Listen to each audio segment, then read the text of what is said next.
What is up, Sidearm Nation, and welcome back to another recap and another edition of the Steelers Sidearm Report here. We are going to recap a little bit of the preseason week 2 for the Steelers, week 1 for the NFL.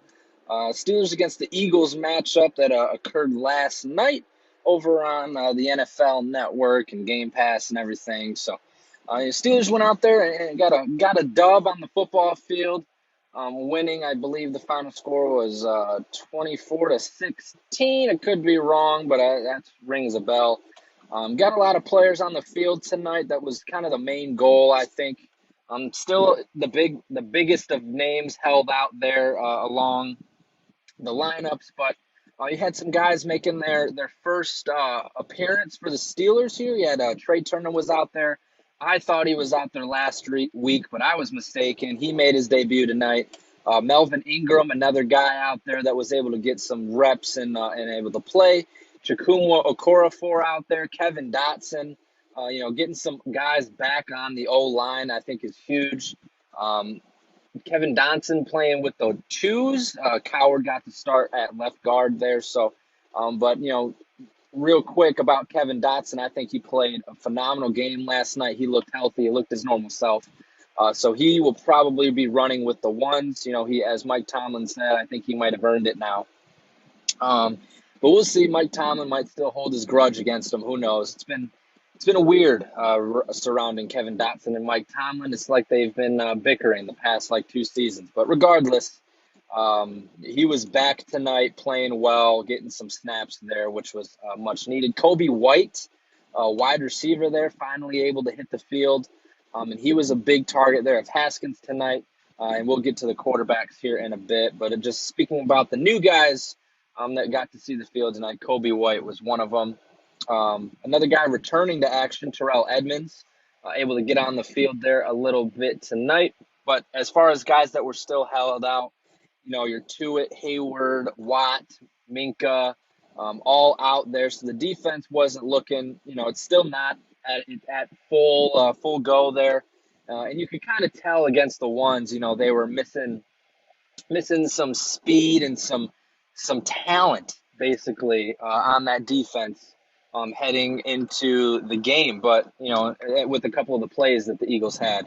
Another guy, Devin Bush, out there getting some valuable experience there, going into year 3, coming off the ACL injury, just getting his feet wet, getting back on the field and playing well. So I think that rounds out the guys that we're seeing the field for the first time this year. I could be missing a name or two. Pete Guerrero and Lafayette Pitts there as well. A couple of the new guys signed. Pete Guerrero got a couple of nice carries there at the end of the game, and Lafayette Pitts with the interception. So good for him, getting signed and making an impact right away. Just love to see the DBs attacking the ball there. But let's go ahead and start at the beginning of the game here. Mason Rudolph under center. Juju played in this game as well. He's another guy that got a couple of passes, or a couple of plays, caught a pass over the middle. And so, getting his feet wet to start the season was good for him. But Juju out there, Claypool, Deontay Johnson, the normal guys there. No James Washington tonight. At running back, Najee Harris got the start again. And then, tight end was Ebron was back out there as well. Pat Freiermuth, I knew I was forgetting some names of some Steelers that made their debuts tonight. I knew there was a couple more. But anyways, the team still played pretty well overall. But, to start the game, offense out there did not look crisp and clean at all. Those were some of the things that Tomlin wanted to see. Wanted to see kind of the improvements from week 1 to week 2. Wanted to see clean football. Obviously you're going to have mistakes, but, no mental mistakes there, which we did see a couple there early in the game. But Mason Rudolph got to start under center. Offense didn't really go anywhere. I think he had 3 drives, didn't get any points. Granted, his drives did get stalled by the penalties. He did have a beautiful throw to Deontay Johnson down the right side, and that was kind of it. Everything else was, short throws over the middle or to a running back check down. So nothing super impressive there. It's the same old Mason Rudolph. He can display a nice deep ball there if he gets the opportunity. Rather than that, he's pretty much your prototypical game managing quarterback. He's not going to do anything flashy. He's not going to do anything super stupid. I'm not going to say he's perfect, but he's the same Mason Rudolph we know that we saw the past few seasons. Najee Harris, he had a great night. The numbers don't pop off the page, but he did have like two of his longest carries called back from penalties. I think there was a holding on one that would have been like 11 yards and a holding or something on another that would have been 13 more yards. And boy, does that kid like to jump. I mean, I swear he was trying to hurdle the guy at the end of every play. So, there's a time and a place for hurdling. I just hope that he picks and chooses his spots correctly, and protects himself. But at the end of the day, the kid's a ball player, and he's going to be really good for a long time, and excited to see what he's doing in the black and gold. I think that's all there is to it. I think we're all excited to just get to week one with him and give him like a full game action. He's getting these kind of 2-3 drive little glimpses here and there until he gets pulled out. But I think week one at Buffalo, that kid is going to get fed the rock, and I think we're all excited to see what he does and how he's able to pound down the defense late into that game in order to wear down that defense and really start doing some chunk plays, obviously depending on the score and all that. But I still think everyone's just really excited for him. Offensive line, the starters weren't perfect. There was definitely some miscues there. But, again, it's preseason. I think Kendrick Green got blown up on a sack. Just straight bull rush, pushed him right back into Mason. At the same time, Joe Haig was the starter at right tackle tonight, no Zach Banner. And he got beat on that same play and was trying to block whoever the rusher was with his butt at one point. So the backside block didn't quite work, and Mason got smoked there on that play. So overall, Deontay Johnson had a good night. Claypool had a couple catches, I believe. Kind of same old for him. He had an end around that didn't work. But again, those guys, you know what you're getting from them. And they're the same three playmakers that are going to propel this team this season. Deontay Johnson did have 3 catches, no drops, no bobbling of the ball or anything. So that was nice to see. And just the progress from him going into another year in the National Football League. So I think that kind of sums up, the first team offense. Nothing too flashy. O-line getting some more reps there in that. So moving on to the first team defense that was out there. No Brooks Jr. Either among the other guys that were mentioned earlier. So Mollett got the start at slot. Edmonds was out there. Trey Norwood started as your free safety. Devin Bush and Spillane, the inside linebackers. I think Bugs and Carlos Davis were out there on the D-line. Highsmith and Melvin Ingram, your starters at outside linebacker. The pass rush for this team, if there's one thing we know, it's going to be there. I mean, the pass rush is going to be phenomenal this year. You're going to have T.J. Watt. We all know who he is. Cameron Hayward, Stephon Tuitt. We already know them. Highsmith is looking like an animal out there, and you can't use the always playing against backup excuse because he's been out there against the ones as well, for the couple of possessions to open up the game, and he's dominated. So Highsmith is going to take a huge jump here in year 2. And with those other 3 guys out there, man, opposing quarterbacks are going to be scared, that's for sure. It's going to let the Steelers not have to blitz, and because you're going to get pressure with 4 guys. And then if they do blitz, whether it's Bush or slot corner like Antoine Brooks, it's going to be devastating. So definitely good there. Linebackers, Devin Bush getting his feet wet. It's been It's been just about a year basically since he's seen the field. Obviously, maybe 10 months, and so just great to see him out there. I think he did get beat on a pass play and coverage, but again, it's so early for that guy. Nothing too worried about it. The game speed's going to come back to him. And Robert Spillane started next to him, and unfortunately for Robert Spillane, don't think he'll be playing much on defense this year anymore because the Steelers did trade for Joe Schobert, and he is going to be your starter next to Devin Bush. And Joe there, known for his excellent pass coverage, and that's what this team has been lacking this preseason. The linebackers have been getting smoked in coverage, basically, with UG3 and Spillane kind of those two top guys behind Bush, not doing too hot. So I think he's going to be a great addition to this team. Just another all-pro, or I don't know if he's all-pro, but he's a Pro Bowl guy who's really just going to make this defense scary. So now, you're really looking at not a whole lot of holes in the defense. That was kind of the one question mark, who's the linebacker next to Devin Bush now that Vince Williams is gone. Well, now I think you got an upgrade there at Joe Schobert. And now kind of the only missing piece would be slot corner, and that's going to be a battle between Brooks Jr. and Mollett. And I think Brooks Jr. will win as long as he gets back on the field in a sometime soon manner. But the defense is going to be just fine. They didn't look great, as the starters there in the beginning of the game. Let up a huge 76-yard bomb, screen pass, not a bomb, for a touchdown in that game. Cam Sutton didn't look great on the outside tonight. But again, you put Minka back there, you put T.J. Watt off the edge, Cam Hayward and Tuitt up the middle, man. They're going to be just fine, and they're going to be a really good defense. And so it's the offense that, we'll need to make up for it. The O-line putting together a patchy job, and then health of Big Ben, which I think those things we already knew. And so, that's kind of the storylines there for the starters. The second teams came in.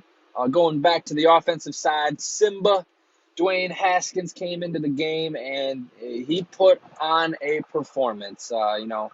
Early in the game, I think his second pass was an incompletion that looked like a miscommunication between him and the receiver. I think it looked like he thought the receiver was going to continue upfield, and the receiver stopped, and it was an incomplete pass.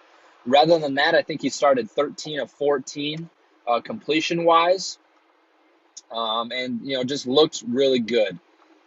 Yes, he was going against the 2s and the 3s in this game tonight. But again, I think he's just showing that he has the talent there. And he's definitely got the talent over Mason Rudolph. I think the only thing keeping Mason Rudolph at the number 2 is his prior experience with the team and their comfort knowing that he's not going to make terrible mistakes. He's not going to win you any games either, though. And I think, again, that's the whole reason why Dwayne Haskins is here. Because when Mason's not the guy, Dwayne might be, and they took a low cost, high reward risk flyer on him. Tonight he kind of showed a glimpse of what that might look like, and so I think moving forward here, maybe a couple of these days in practice, he might get more reps over Mason. Mike Tomlin did say that Big Ben was going to start against the Lions for the next preseason game, so he won't get any reps over the starters there, but maybe we see him play over Mason Rudolph in that game, and maybe we see it in practices leading up to that game. But we'll just have to keep checking in on Alex Kazora's camp diaries to find out. Shout out to Steelers Depot. Love those guys. Anyways, Dwayne Haskins had a really good night. Had the touchdown pass to Anthony Johnson. It was a free play.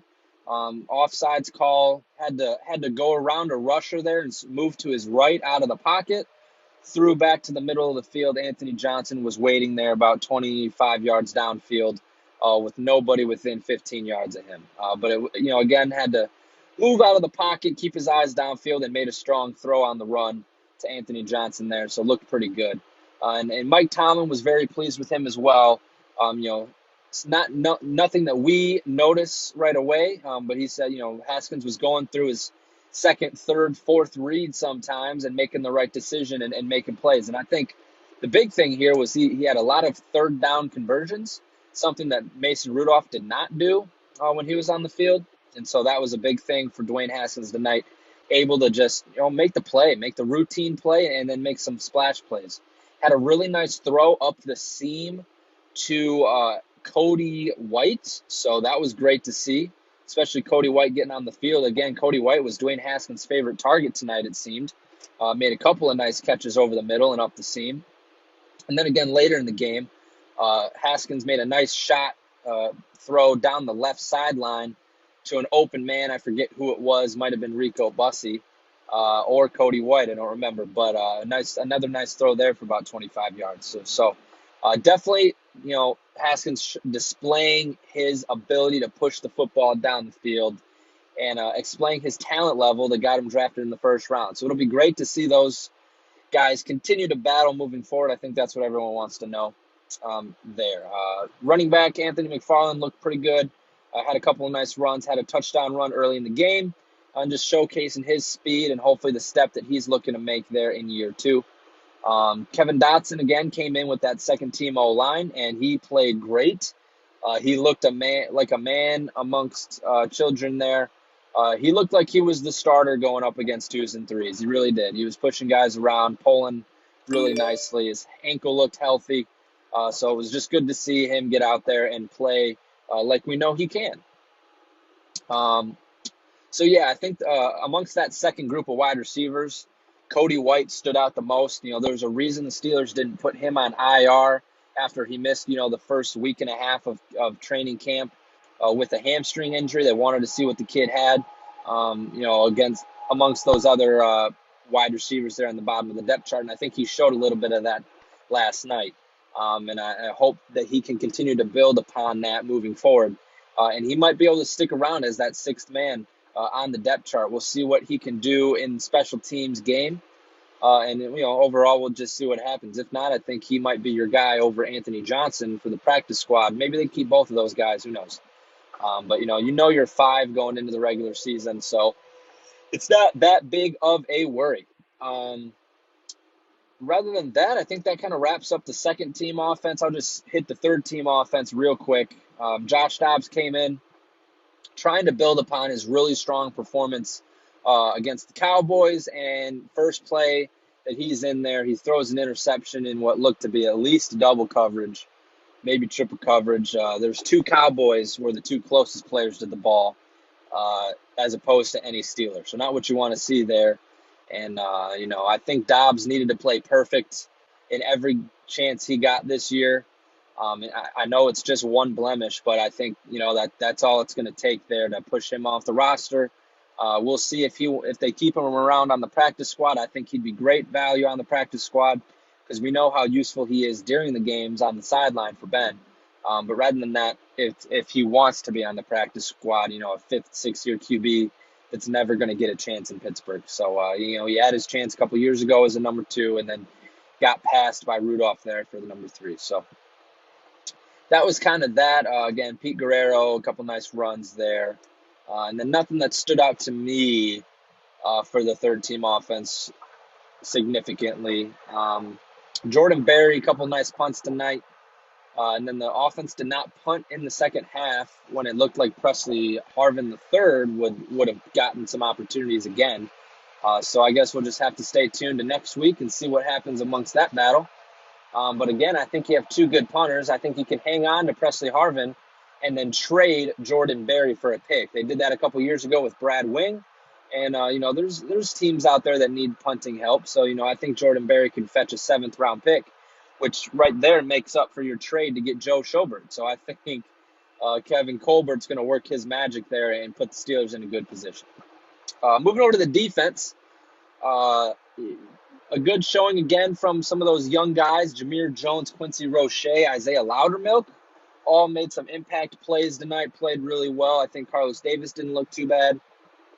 On the back end, didn't get a great look at some of those later game cornerbacks. I know Trey Norwood didn't look perfect out there when he started the game, but played a while. He's a rookie, 7th round draft pick, needs the experience, but he didn't look super great. Again, he's not that run stopping a guy, not a super fast guy, but he's around the ball. He's got some ball playmaking capabilities. So we'll see how he continues to develop. Miles Killebrew looks kind of like a beast. I'm not going to lie. He's definitely going to be awesome on special teams. He's kind of your fill-the-box guy, really good against the run. And overall, I think he's going to be a really good playmaker for this special teams unit.